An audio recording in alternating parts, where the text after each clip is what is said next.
আজিৰ পৰা 17-18 বছৰ আগতেই দিলৱাৰে তেতিয়াই পালসাৰ বাইক চলাই ক্লাছলৈ যায় গুৱাহাটীত পালসাৰ বাইক চলাই ঘূৰে গুটি লগৰবিলাক তাৰ কি আছে বড়ো ৰাভা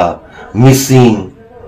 সকলোৰে লগত সমানে মিলি থকা এটা লৰা কটনৰ এছএনবিসি হোষ্টেলত থকা লৰা কাষতে আৰকেবি হোষ্টেল ৰজনীকান্ত বৰদলৈ যেটো কসমোপলিটান বা যেটো নিউ হোষ্টেল বুলি কয় এছএনবিসি তাত থকা লৰা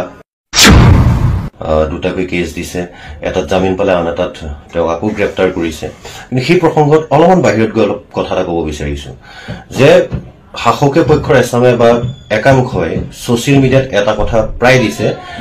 তেওঁৰ ডাম্পাৰৰ হৈতে থকা ফটো তেওঁৰ ঘৰটো প্ৰায় 2 নে 3 মহলীয়া এটা অট্টালিকাৰ ফটো যে কোট ইমান পালে কিয় ইমান কেনেকৈ পালে এইবোৰ দুৰ্নীতি কৰা টকা নেকি এনেকুৱা ধৰণৰ যে প্ৰথম কথা হৈছে যে সাংবাদিক এজনে ডাম্পাৰ এখন কিনিব নোৱাৰে নেকি সাংবাদিক এজনে অট্টালিকা এটা থকাৰ তেওঁৰ কোনো অধিকাৰ নাই নেকি কথাখিনি এটো কাৰণে কৈছো যে কোনোবাই যদি কষ্ট কৰি সেইখিনি অৰ্জন কৰে তাত আপত্তি কিয় দিলৱাৰ হুছেইনে নিজেই সেইবিলাক ফেসবুকত তেওঁ শেয়াৰ কৰিছিল কিন্তু তেওঁ সেইখিনি কৰবাত দুৰ্নীতি কৰিছে অনিয়মেৰে কৰিছে বুলি কোনোবাই প্ৰমাণ কৰিব পাৰিছে নেকি এই প্ৰসংগতে এটা কথা কওঁ যে দিলৱাৰ সাংবাদিকতালৈ অহাৰ আগতেই আগৰ পৰাই মই তেওঁৰ লগত চিনাকি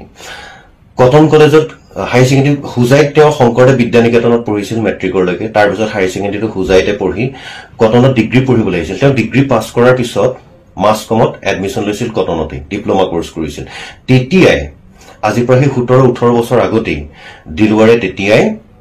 পালসাৰ বাইক চলাই ক্লাছলৈ যায় গুৱাহাটীত পালসাৰ বাইক চলাই ঘূৰে আমি যেতিয়া খুসকাৰি ফুৰো সিটি বাছত ঘূৰি ফুৰো দিলৱাৰে তেতিয়া বাইক লৈ ঘূৰি ফুৰে মই তাক এদিন খুদিছিলো যে তই ইমান বাইক সাইক লৈ ঘূৰি ফুৰ এটা টুটো একো চাকৰি বাকৰি হোৱা নাই কেনেকৈ হি মোক কয় যে দাদা মোৰ মায়ে বিজনেছ কৰে দেউতাই কৰি থৈ যোৱাখিনি আছে আৰু দাদাহতু কৰে মোৰ ককাকাই ভাই আমি কেবা জানো গতিকে দাদাহতু গুটেখিনি ব্যৱসায় কৰে আমাৰ এতিয়াও দুখন নাই এখন নে দুখন নে তিনিখন গৈছিলে পাহৰিলো ট্ৰাক ডাম্পাৰ তেতিয়াই আছে এই গুটেখিনি তেওঁলোকৰ পৰিয়ালৰ প্ৰপাৰ্টি হেতু দিলৱাৰ হুছেইন মজুমদাৰৰ নহয় তেতিয়াই আজিৰ পৰা মই কৈছো যে 17-18 বছৰ আগৰ কথা কটন কলেজৰ এছএনবিসি হোষ্টেলত থাকি তেওঁ ডিগ্ৰীটো কৰিছিল যথেষ্ট এটা ভাল নম্ৰ ভদ্ৰ লৰা এই কথাখিনি এটো কাৰণে কৈছো তাৰ পিছত দিনে ৰাতিয়ে কষ্ট কৰে যেতিয়া কটনত মাসকম কৰি আছিল তাৰ সমান্তৰালভাৱে কটনৰ মাসকমৰ ক্লাছ তেতিয়া পাঁচবেলা হৈছিল গতিকে আগবেলা তেওঁ আকৌ এলএলবিত এডমিশন লৈছিল সম্ভৱত বিআৰএম নেকি বিআৰএম ল কলেজত মই পাহৰিছো কিন্তু কোনবাখন ল কলেজত লৈছিল মই বোলো কেনেকৈ পঢ়ি কৈছে পাৰিম কষ্ট কৰিম তেতিয়া ইমান কষ্ট কৰে ব্যৱসায়িক মাইন্ড এটা আছিল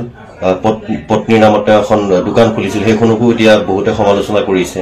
কাপোৰৰ দোকান এখন দিন ফোন কৰি মাতিছিল যাব নোৱাৰিলো কিন্তু পত্নীয়ে চাব বুলি কৈছিল মানুহ এজন ৰাখিম যথেষ্ট কষ্ট কৰে দিনটোত 15-16 ঘণ্টা একদম সঁচা অৰ্থত কষ্ট কৰে যথেষ্ট অধ্যয়নশীল লৰা যথেষ্ট ভাল লৰা আৰু যেটো প্ৰথম কেছত যেতিয়া এই যে কিবা বড়ো জাতি কিবা এনেকুৱা ধৰণৰ শব্দটা লগাইছে মোৰ বিশ্বাসে নহয় কাৰণ দিলৱাৰ গুটি বন্ধুবিলাক মই নিজে কৈছো আহোম হয় মই গাহৰি খাও মোৰ ৰুমতো যদি কেতিয়াবা ভাত খাবলৈ গৈছিল মই যে কৈছো আজি তই নালাগে মোৰ গাহৰি আছে একো নাই দাদা আপুনি গাহৰি খাই থাকিব হেতাখন নলগালে হ'ল মোৰ কাৰণে এক্সট্ৰাকে অকনমান চিকেন আনি বনাই দিব তেনেকুৱা গুটি লগৰবিলাক তাৰ কি আছে বড়ো ৰাভা মিচিং সকলোৰে লগত সমানে মিলি থকা এটা লৰা কটনৰ এছএনবিসি হোষ্টেলত থকা লৰা কাষতে আৰকেবি হোষ্টেল ৰজনীকান্ত বৰদলৈ যেটো কসমোপলিটান বা যেটো নিউ হোষ্টেল বুলি কয় এছএনবিসি তাত থকা লৰা কাষতে